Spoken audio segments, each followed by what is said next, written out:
Assalamualaikum warahmatullahi wabarakatuh, teman-teman semuanya. Selamat datang di video ini. Dalam kesempatan ini, saya ingin memaparkan sedikit pengetahuan yang sudah saya peroleh ya dari buku yang mungkin sudah bisa teman-teman baca di slideshow belakang saya ini, yaitu buku Management Culture and Corporate Social Responsibility. Nah, buku ini sebenarnya membicarakan tentang budaya manajemen dan tanggung jawab sosial suatu perusahaan gitu ya. Saya hanya mengambil satu chapter, yaitu chapter 6 yang berbicara tentang filosofi atau filsafat dan paradigma dari penelitian ilmiah.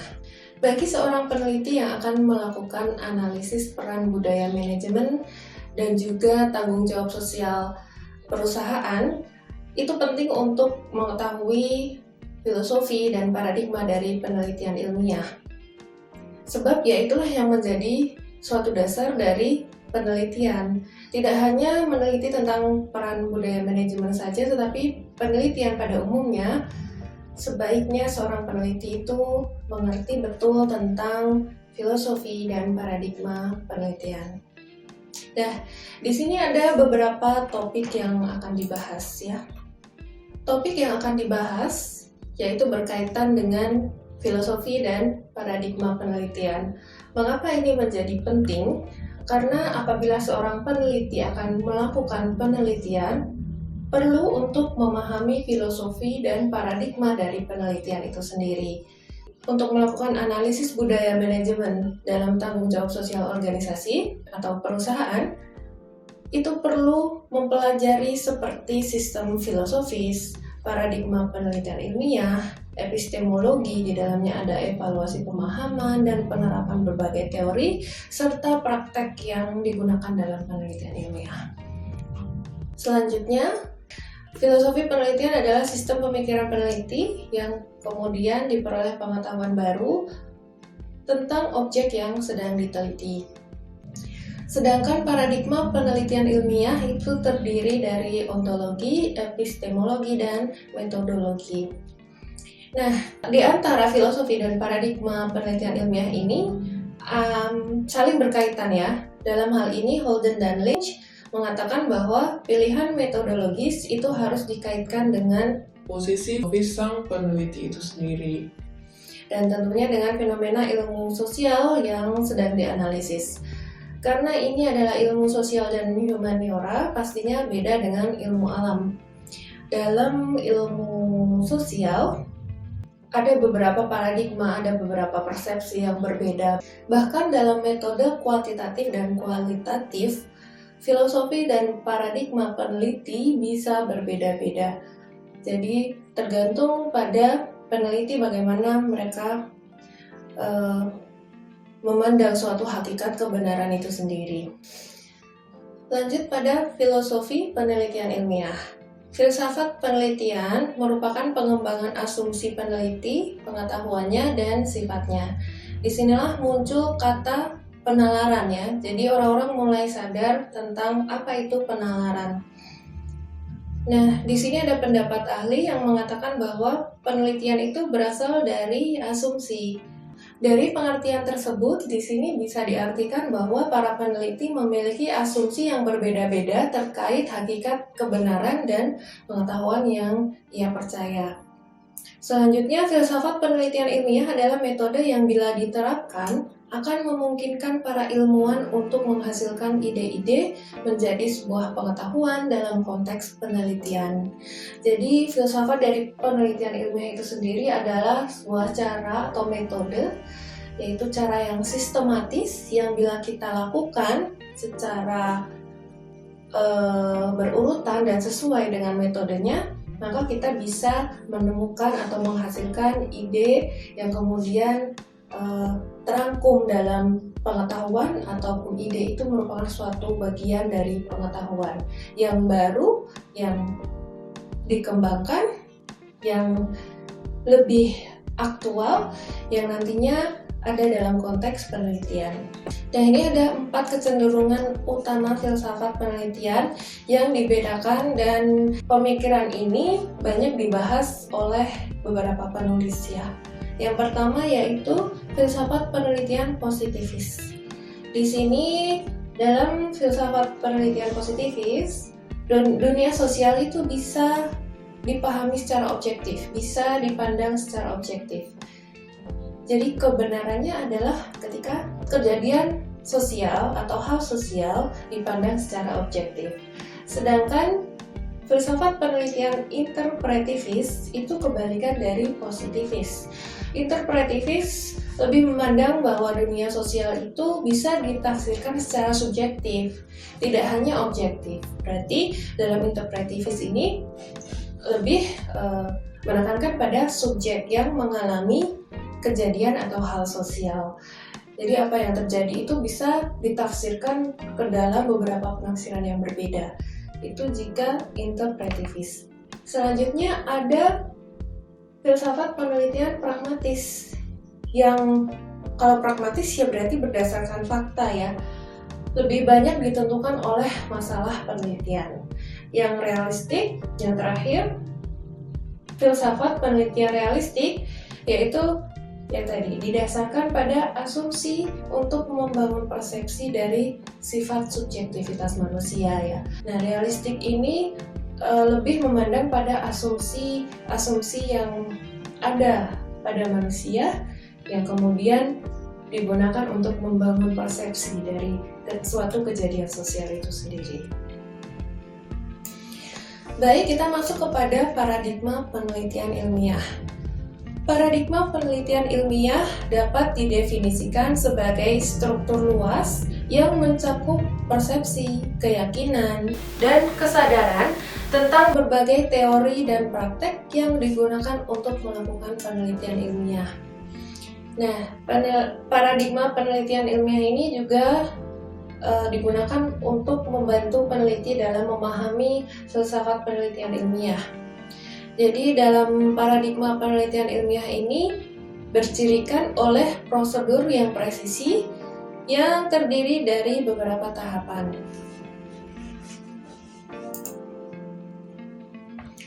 Nah, di sini ada istilah multi paradigmatisme, yaitu merupakan suatu karakteristik dari ilmu sosial, ilmu humaniora, yaitu adanya koeksistensi permanen dan persaingan dari banyak paradigma teoritis yang berbeda. Jadi, cukup sulit bagi ilmu sosial untuk menemukan ilmu baru karena banyak persepsi yang berbeda, banyak paradigma yang berbeda dari para peneliti. Jadi, sebagai seorang peneliti harus memiliki paradigma yang kuat. Tentunya dengan mengetahui apakah sebenarnya paradigma dan filosofi dari penelitian ilmiah itu sendiri.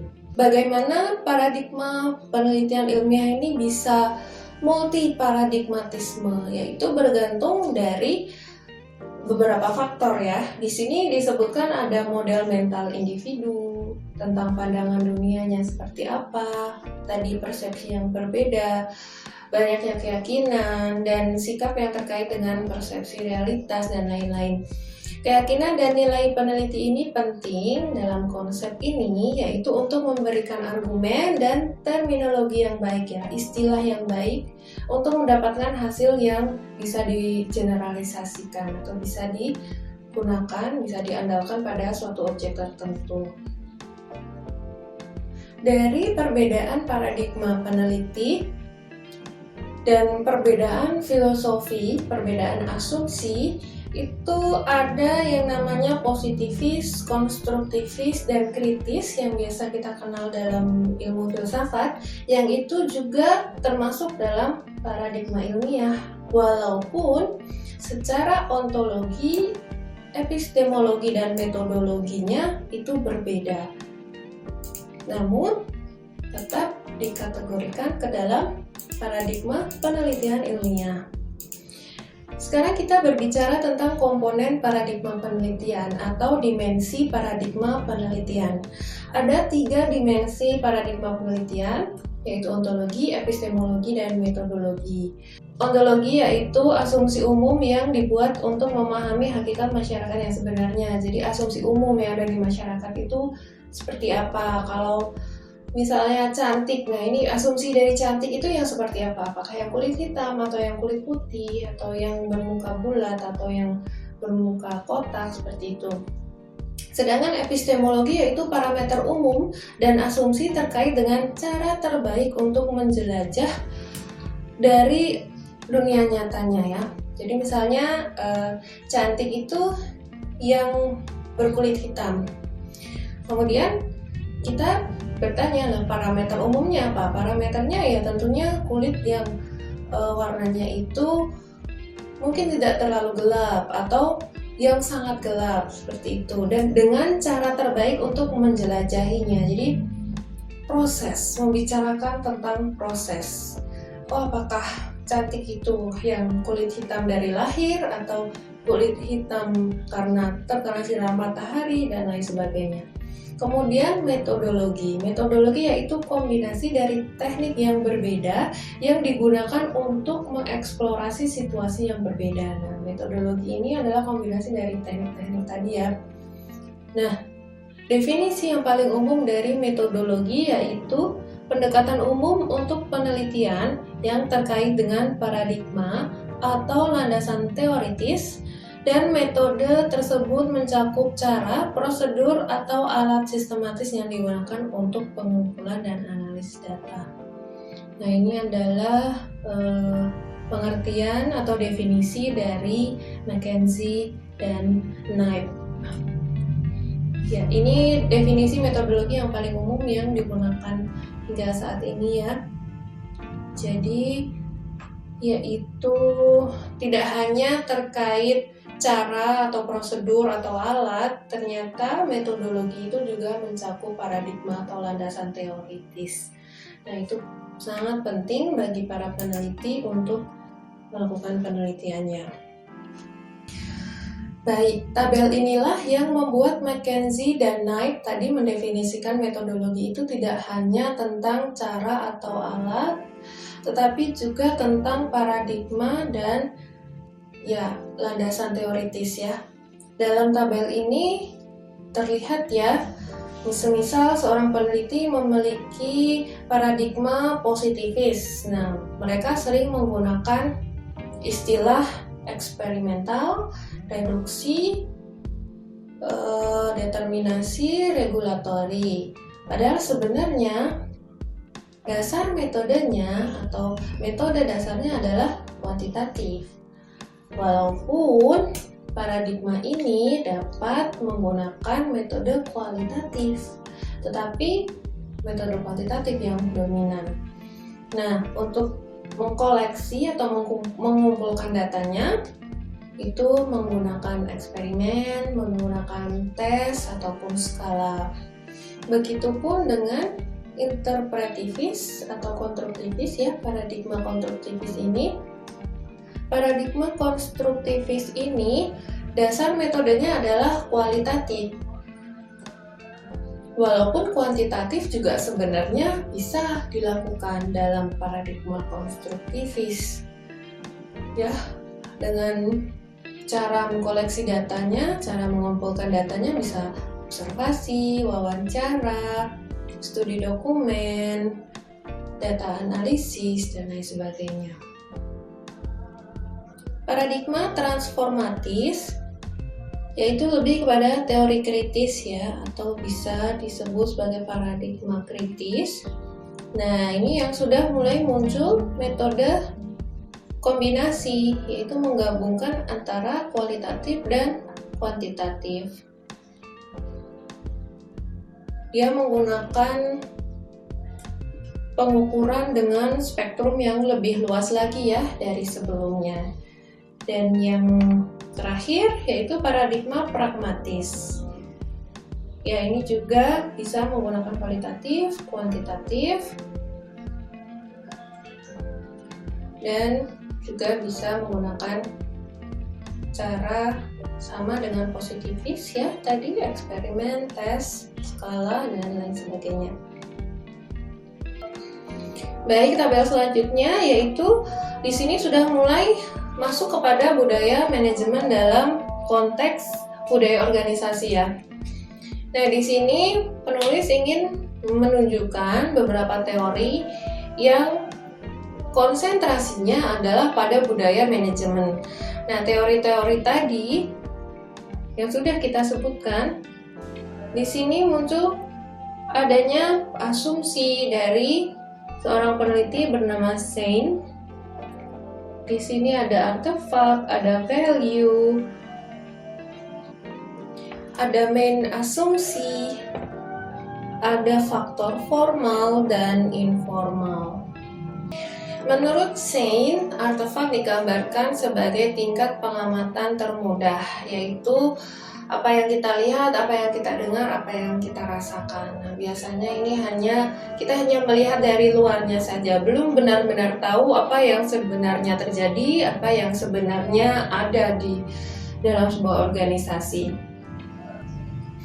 Dan setelah nilai-nilai ada asumsi umum. Nah, ini benar-benar yang sudah tertanam dari seorang pemimpin perusahaan, menanamkan asumsi-asumsinya yang menjadikan itu sebagai sebuah keyakinan, dan para anggotanya akan memiliki main assumption ya, asumsi utama. Nah, tidaklah cukup hanya menganalisis satu komponen budaya manajemen tanpa evaluasi secara keseluruhan. Analisis dan perubahan budaya manajemen memerlukan pendekatan sistematis yang menjadi dasar sistem budaya manajemen disajikan dalam penelitian dan diagnostiknya dilakukan. Nah, selanjutnya di sini ada tahapan pengembangan tanggung jawab sosial perusahaan. Di sini ada pedoman pelaksanaan tanggung jawab sosial perusahaan dan rencana penerapan tanggung jawab sosial perusahaan. Mengapa kita perlu mengidentifikasi dalam rencana persiapan dan penetapan tanggung jawab sosial perusahaan serta evaluasi manajemen itu sangat penting dalam proses selanjutnya dari pelaksanaan tanggung jawab sosial perusahaan itu sendiri. Jadi jika seorang manajer ingin membentuk budaya organisasi atau budaya manajemen, karena budaya manajemen itu letaknya ada di dalam budaya organisasi. Jadi dasar perubahan secara langsung itu berkaitan dengan pengelolaan persepsi, keyakinan, kekuasaan, dan politik. Sehingga jika manajer memahami hal ini, tentu akan lebih baik ya dalam menerapkan perubahan yang ingin diterapkan di suatu organisasi. Sedangkan evaluasi sistem pengendalian yang diasosiasikan dengan budaya manajemen merupakan rantai proses yang penting karena volume penggunaan sumber daya, jumlah biaya dan waktu, serta efek akhir ini bergantung pada fungsinya. Nah, dari bacaan ini ya, chapter 6, filosofi dan paradigma penelitian ilmiah yang dikaitkan dengan budaya manajemen dalam tanggung jawab sosial perusahaan, ini bertujuan untuk mengetahui tingkat perkembangan budaya manajemen yang tentunya dapat membuka peluang bagi organisasi untuk mengejar pelaksanaan tanggung jawab sosial perusahaannya. Terakhir, penelitian ini tidak dimaksudkan untuk memberikan tantangan baru pada teori yang sudah ada, karena sebenarnya teori-teori itu saling berhubungan. Jadi justru penelitian ini digunakan untuk mengaitkan atau melihat hubungan antara filosofi dan paradigma penelitian ilmiah dengan budaya manajemen dan budaya organisasi serta tanggung jawab sosial suatu perusahaan. Baik, demikianlah apa yang bisa saya sampaikan. Dalam hal ini, filosofi dan paradigma penelitian ilmiah itu penting untuk diketahui bersama, utamanya bagi rekan-rekan yang bergerak di bidang manajemen. Karena bagaimanapun juga untuk merubah suatu budaya manajemen atau merubah suatu budaya organisasi, kita perlu memahami artefak, nilai, dan main assumption dalam budaya organisasi itu sendiri. Begitu pemaparan dari saya, rekan-rekan semuanya. Terima kasih sudah menonton video ini hingga akhir. Materi atau buku yang saya sampaikan ini bisa Anda download secara gratis. Link downloadnya sudah ada di description di bawah video ini. Silakan untuk di-download dan dipelajari karena sangat bermanfaat sekali. Dan apabila ada pertanyaan, silakan komen. Dan jangan lupa untuk selalu jaga kesehatan. Selamat belajar di rumah. Wassalamualaikum warahmatullahi wabarakatuh.